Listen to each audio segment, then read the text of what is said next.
Click the links to join the channel for the various other links. Okay, so there's two issues with this. Because let me tell you flat out, I think the numbers, somebody's fudging the numbers somewhere. Something doesn't add up with this, unless I am so off the same. I'm not on the same page with the general population in terms of movie watching. Meaning, like I look at this show and think this is horrible, unwatchably horrible. And you're saying that there's millions of people who feel differently. I don't think I'm that. I don't think I'm that out of touch with the general population in terms of, fantasy shows. So this is talking about Rings of Power, House of Dragons, and the ratings, and how even they're saying the numbers are kind of funky. But let me get to the numbers down here. So these are the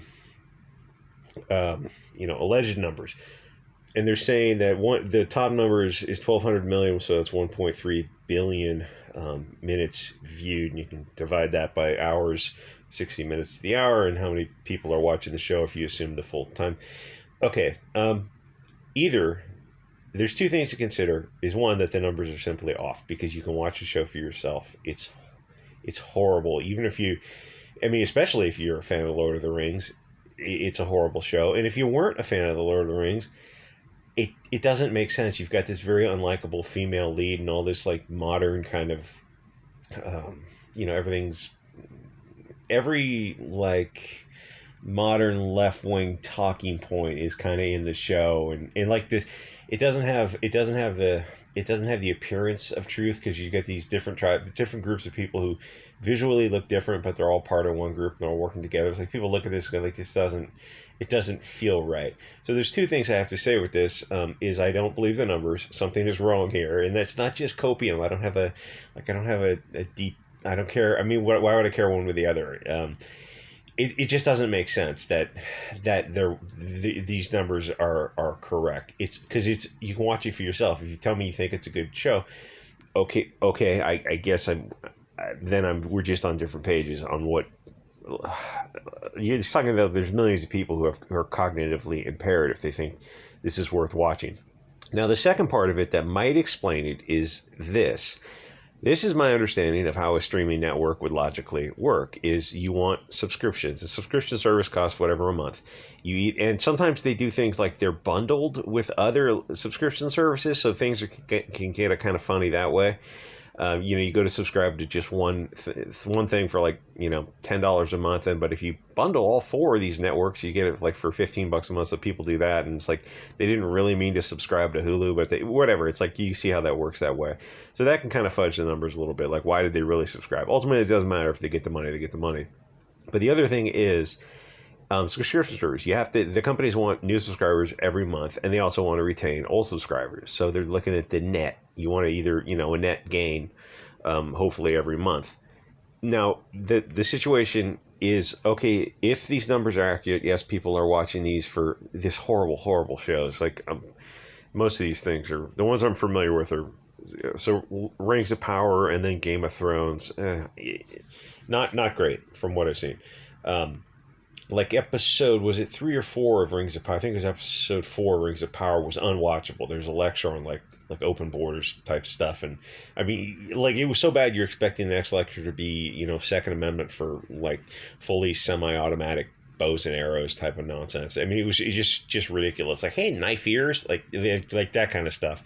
Unwatchably bad, whether you're a fan of Lord of the Rings or not.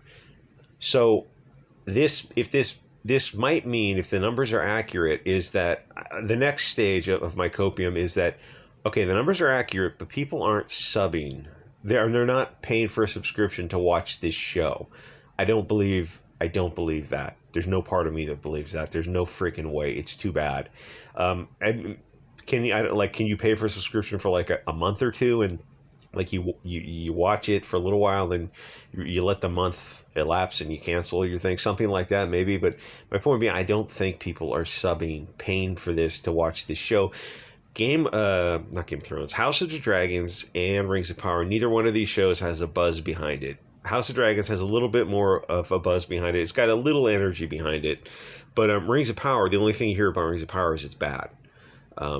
Across the board, from left or right. So you're telling me people are watching it. My point being, if that's the case, that means, I don't know, maybe they like the sets. and it's the only thing on TV right now. I'm not huge into TV so much. Honestly, I'd rather hear people talking about shows than watching the shows themselves, because usually the shows themselves are just atrocious, or unless a show is so bad it's good, which can see, it hasn't really crossed that point yet. It's just bad. But maybe it'll be. I mean, I don't know. Maybe it's cringe watching. It's like, and no, I'm not paying for any of these things. And I mean, you can like She-Hulk and what's the other one? She-Hulk and Andor, Star Wars Andor. Like maybe She-Hulk is so bad it's good, but Star Wars Andor is just like, these are bad. Star Wars Andor, She-Hulk, Game of Thrones, and Rings of Power. Like all four of these things, none of these things are good. I'm surprised that they have any kind of viewership at all.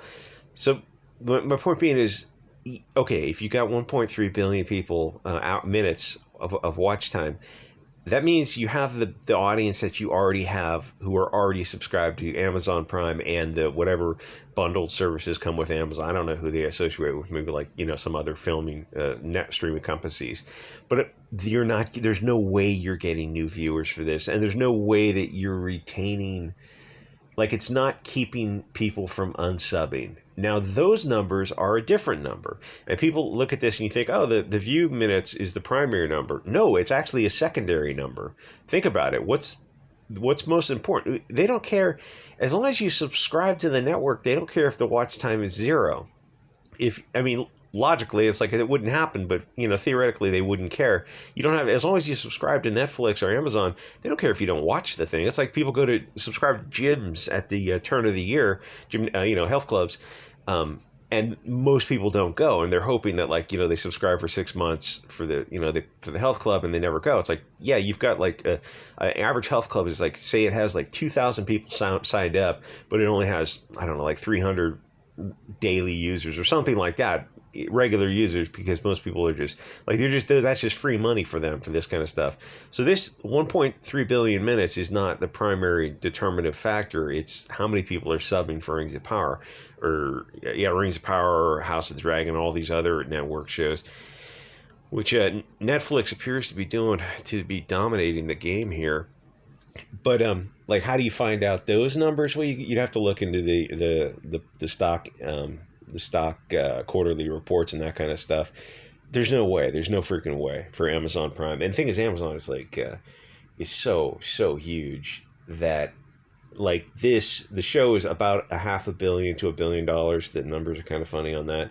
It's like, whoa, when that numbers come out, if it underperformed, it's like, oh yeah, we lost $200 million on it, or it was flat maybe, or there's no way it's making money. There's no way. That's my 2 points. Is the numbers are wrong. It's like, how do you?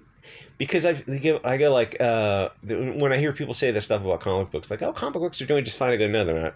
How do you know that? You don't have any data to back it up. Because I read the comics. You can go read all these comics online, and if you're saying like these comics are the basis of your comic book industry, then something's wrong here, because there's no way people are paying. Comixology is the online stuff, or you're saying people are buying this stuff in the stores $4 a comic, or buying the same comic digitally online for $4 for Captain Marvel, Ms. Marvel, Captain America. There's these mainstream comics that are horrible. They're horrible. Comic industry is doing fine.